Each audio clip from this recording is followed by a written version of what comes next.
Leave it to Netflix to screw up what could have been a really good show. I'm sorry, but Exo Kitty was just a mess.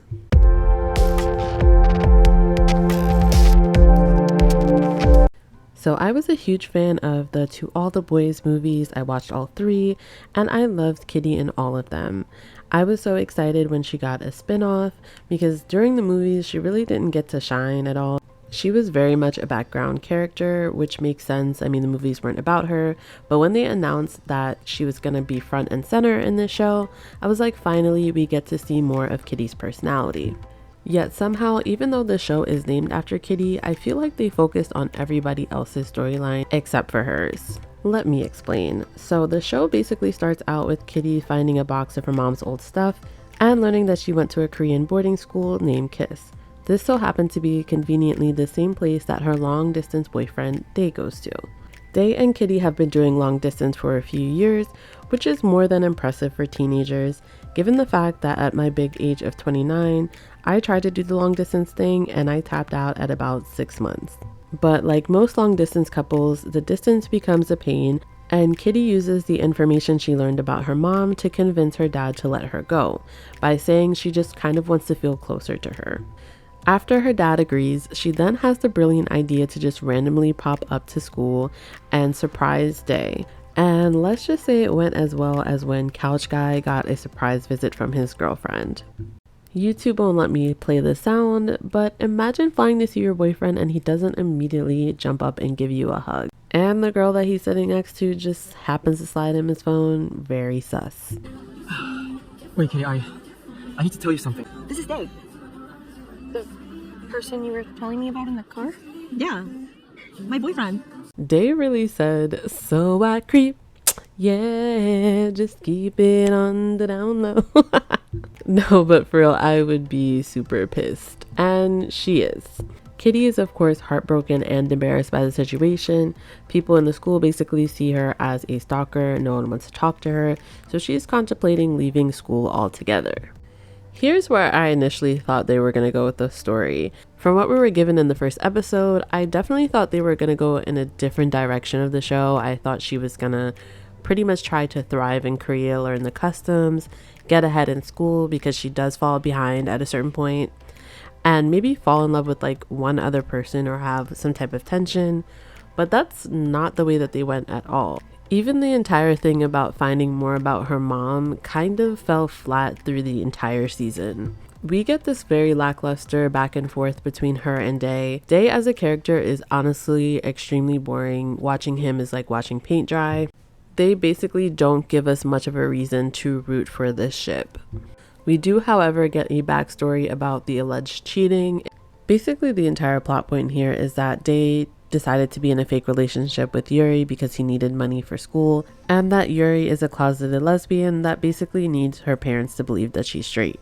Something that could easily be explained to Kitty, but instead Dae just says, I can explain 1,000,000,001 times. They make Yuri the most unlikable character through the entire series.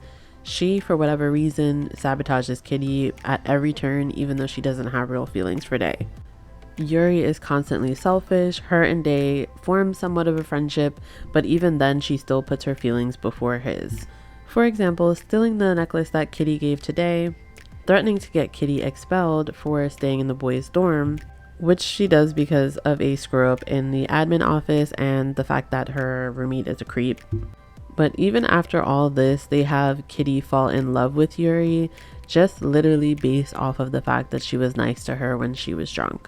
I saw some people saying that people that are against the Yuri and Kitty ship are doing it because they don't want LGBT representation.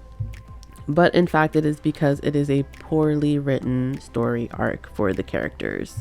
As unlikable as Yuri is, for whatever reason, she basically is the focal point of the season. Even the big reveal about Kitty's mom is actually a secret that affects her family.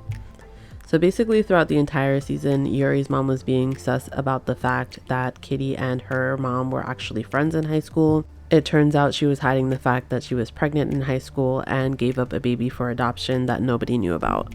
The whole secret child arc to me could have been completely scrapped. It made no sense to the story. To me, if you're going to do any type of backstory to parents who are honestly probably always the most boring part to a teen drama. At least make it connect to the story that you're telling. If the big secret was in fact that Kitty's mom and Yuri's mom kind of had a thing back in high school that they didn't want anybody to know about, it would have made a lot more sense to me than to pull this card. It would have explained her motivations more as to why she was seemingly trying to protect her daughter from any of that getting out to the public, knowing the scrutiny, something that ties into the story a lot better than like, oh, I just had a child that I didn't tell anybody about, and that's why I am a huge asshole. Like, doesn't make sense. Also, the big reveal doesn't explain why she didn't want Kitty and Yuri to know that she was friends with Kitty's mom. It's like they just wanted to be secretive, but it had actually no big payoff. Now let's talk about the actual fan favorite of the season, and that is Mino. He is the comedic relief. He is clearly the heartthrob of the entire series, and he's the ship that everybody wants. Mino starts out as being arrogant, but he's always funny and charming as he does it. He starts out not liking Kitty at all, but to me, there's no real reason not to like her. And honestly, just like Yuri, there's no real reason for him to begin to like her.